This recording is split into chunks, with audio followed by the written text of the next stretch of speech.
WPFW. You have been in management at WPFW, and you're currently on the local station board. So you're able to have some additional insights that you do bring to the programmers and share with them so that we can be familiar with some of the inner workings from the local station board. Can you tell us the things that you see? You know, I've been at WPFW almost since the very, very beginning.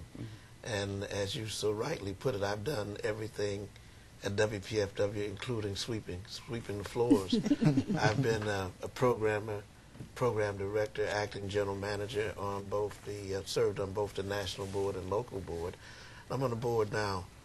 And in my experience at WPFW, it's at the lowest point that I've ever seen it. And that has to do with the direction at the top. We've had an interim program director, as Will had said, and that may seem to be a small thing, but programming is what we do. And so when you don't have a permanent program director, you really don't have permanent programming.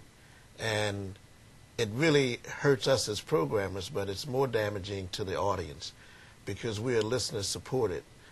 People pay us to do what it is that we say we're going to do. And when we don't do that, we don't get funding. And so in the situation that we're in now at the station, where there's no leadership at the top, there's virtually no development that's going on, and the general manager wants to redo the program director search, which not only is expensive in terms of money, but it's expensive in terms of time. I was on the search committee for the program director, and this general manager basically is subverting the process because he doesn't want one person. So he's throwing out the entire process in order to get around hiring the best person who came out of the search. And we could well do without a general manager. You can't do without a program director. You simply cannot do without a program director. And as I look at it, as I see things happening, as I hear all the rhetoric around the station, low-hanging fruit, boots on the ground and all of that, I don't really see any of that. You know, what I see is a station that's poorly ran, a general manager who never should have been hired in the first place. He wasn't vetted correctly, has no fundraising experience, and has very little experience at the level of really running a community radio station such as WPFW. Joni Eisenberg, you're known all over the community. You've been a long-standing community activist in the Washington metropolitan area, as well as one of the premier programmers there. To Heal DC is your program.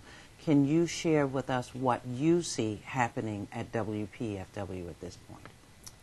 I'd be glad to, Robin. As you mentioned, my show focuses on healing DC, healing the community, healing the nation, and healing ourselves. And I've been at the station for just about 20 years now on Monday mornings just before Tom Porter. We believe in jazz and justice, and as a talk show host, I try to focus more on the justice angle. And there are some issues with the station now that really call into question the issue of justice. We do not take corporate underwriting. We do not have commercials. We don't have toothpaste advertisements and unhealthy food, pharmaceutical companies. We exist because of the listener. But we've been very concerned about what direction we're going in now.